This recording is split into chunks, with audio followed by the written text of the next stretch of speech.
Il nous reste à voir un cas de rupture classique du contrat de travail, et puis le dernier sera un cas de rupture un peu plus innovant.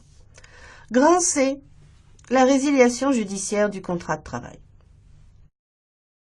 L'employeur pourrait être tenté de saisir le juge pour demander à ce dernier de résilier le contrat de travail en invoquant un manquement du salarié à ses obligations contractuelles. Pourquoi ? Eh bien, tout cela, parce que cela lui permet d'éviter de supporter la charge de la rupture. Toutefois, cela va créer des situations où l'employeur essaie de contourner ses obligations. C'est pourquoi les juges sont très sévères quant à la résiliation judiciaire demandée par l'employeur. Ils ont commencé, les juges, à interdire ce mode de rupture du contrat de travail concernant les salariés protégés qui bénéficient d'une procédure exorbitante du droit commun, en ce que, je vous le rappelle, l'employeur doit obtenir au préalable une autorisation administrative. Et cette interdiction de la résiliation judiciaire pour les salariés protégés veut dire que l'employeur est obligé d'appliquer cette procédure exorbitante, même si elle prend du temps, et que l'issue est incertaine. Cela résulte d'un arrêt célèbre en chambre mixte du 21 mai 1974, dit arrêt Perrier, que vous trouverez au bulletin 5e partie numéro 3. Par la suite, la Cour de cassation a bien plus tard fini par proscrire définitivement la résiliation judiciaire du contrat de travail à la demande de l'employeur, sauf dans les cas expressément prévus par la loi. Ainsi, par exemple, le Code du travail prévoit en son article L. 6222-18 la résiliation judiciaire du contrat de travail pour la rupture du contrat d'apprentissage. Et il n'y a pas 36 exemples dans le Code.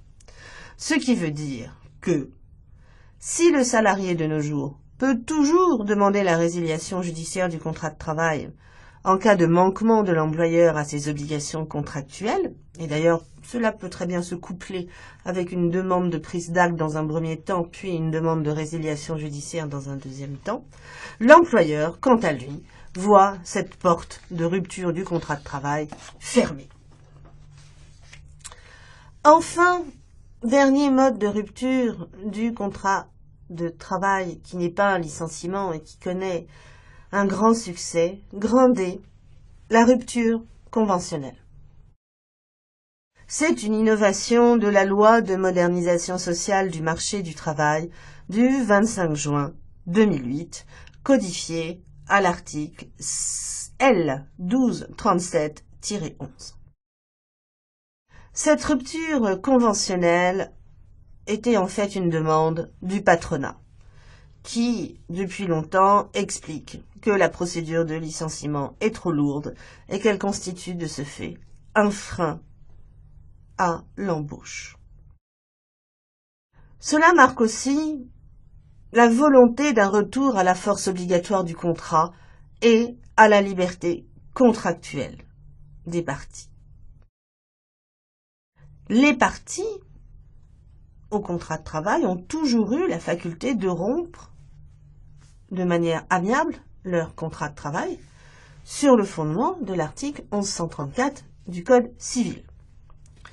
Mais cette modalité de rupture était toujours entourée de suspicions à l'égard des employeurs, puisqu'on se disait « ils vont faire signer un document aux salariés, voilà, vous êtes d'accord pour rompre le contrat, on vous donne 3 francs 6 sous, et certainement peut-être que ces salariés n'obtenaient pas le montant des indemnités qu'ils auraient perçues s'ils avaient été licenciés. » Mais même si les parties ont toujours cette faculté de rompre le contrat, n'importe quel contrat sur le fondement de l'article 1134 du Code civil, en droit du travail, la Chambre sociale a voulu clarifier l'articulation de la rupture amiable et de la rupture conventionnelle. Par un arrêt du 15 octobre 2014, au pourvoi numéro 1122 251, la Chambre sociale de la Cour de cassation a précisé que, sauf disposition légale contraire, la rupture du contrat de travail par accord des parties ne peut intervenir que dans le cadre de la rupture conventionnelle telle que régie notamment par les articles L 1237-11 et suivants du Code du travail. Ce qui veut dire que la rupture conventionnelle prévaut en toute occasion sur la rupture amiable. Vous allez le comprendre très vite, c'est tout simplement parce que la rupture conventionnelle prévoit des garanties très intéressantes pour les salariés. Alors revenons à cette rupture conventionnelle. C'est un mode de rupture qui prend un réel essor. Et d'ailleurs, peut-être que vous avez déjà entendu parler de personnes qui vous disent, avant les gens vous disaient « Oh ben je vais démissionner de mon travail », et maintenant ils disent « Oh ben je vais obtenir ma rupture conventionnelle ».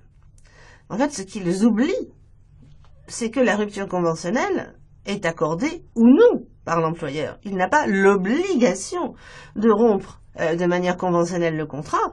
S'il estime qu'il est face à un salarié casse-pied et fautif, eh bien, il ne lui accordera pas cet avantage et le conduira au licenciement.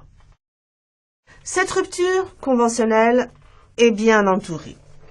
Elle ne concerne que le contrat à durée indéterminée et ne s'applique pas aux dispositions relatives au licenciement pour motif économique. Tous les salariés peuvent conclure une rupture conventionnelle, y compris les salariés protégés. La rupture conventionnelle, c'est un document, c'est une convention qui va définir, une fois signée par les parties, les conditions de la rupture et notamment le montant de l'indemnité spécifique de rupture conventionnelle qui, et c'est là le grand avantage, ne peut être inférieur à l'indemnité légale de licenciement. Donc les parties se retrouvent, vont signer un document et logiquement, dans le calcul qui est fait, l'employeur doit donner au minimum ce que le salarié aurait eu droit s'il avait été licencié. Et il se peut bien d'ailleurs que certaines choses soient rajoutées dans le cadre de la rupture conventionnelle. Cette rupture, avant qu'elle soit conclue, elle est précédée d'un ou plusieurs entretiens au cours desquels chaque partie peut se faire assister et le salarié y compris par notre fameux conseiller du salarié dont nous parlerons. Là s'ensuit une procédure légale assez stricte. Un délai de 15 jours calendaires de rétractation est prévu pour les deux parties. Le droit de rétractation peut prendre la forme d'une lettre recommandée avec avis de réception ou d'une lettre remise en main propre contre décharge. Il a été précisé que l'employeur doit obligatoirement remettre au salarié un exemplaire du document. À défaut, la rupture est annulée et produit les effets d'un licenciement dépourvu de cause réelle et sérieuse.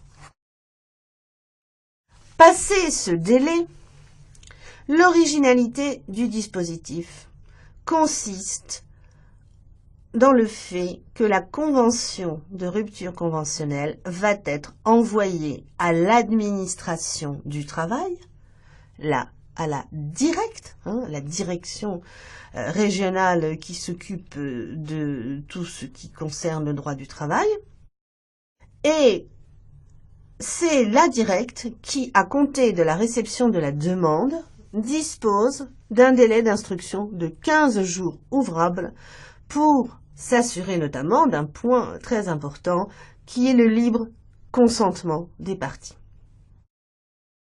Si la directe ne répond pas, et donc à défaut de notification dans le délai, l'homologation de la rupture conventionnelle est réputée acquise et l'autorité administrative est dessaisie. L'administration peut toutefois refuser l'homologation en cas de non-respect relatif à l'assistance du salarié, ou encore dans l'hypothèse d'indemnité conventionnelle inférieure au minimum légal. Notons que pour les salariés protégés, la rupture conventionnelle n'est pas soumise à homologation, mais bien à autorisation de l'inspecteur du travail. On pourrait imaginer, suite à cette procédure administrative, que, en cas de contentieux, le juge administratif serait compétent. Eh bien non. En cas de contentieux qui suit l'homologation, c'est le Conseil des prud'hommes qui retrouve compétence. Et les recours devront être formés à peine d'irrecevabilité avant l'expiration d'un délai de 12 mois à compter de la date d'homologation. La rupture conventionnelle peut en effet trouver une limite dans le consentement des parties. Et à ce moment-là, c'est le Conseil des prud'hommes qui pourra éventuellement annuler la convention de rupture sur le fondement des articles 1108 et suivants du Code civil, en raison d'un vice du consentement, comme le dol ou la violence si on parle de harcèlement. Des arrêts, déjà, admettent l'annulation de la convention de rupture pour violence morale du fait du harcèlement moral dont le salarié a fait objet, comme par exemple dans un arrêt de la Chambre sociale du 30 janvier 2013 au pourvoi numéro 11 22 332. Pour finir, outre évidemment le bénéfice de ce que l'on a vu, c'est-à-dire d'indemnités au moins égales aux indemnités légales, eh bien, le dispositif de la rupture conventionnelle présente encore un autre avantage, plus avantageux que la démission, puisque la rupture conventionnelle ouvre droit à l'assurance chômage. Le salarié aura droit à ses allocations de chômage dans les conditions de droit commun. C'est pourquoi la rupture conventionnelle connaît un tel succès.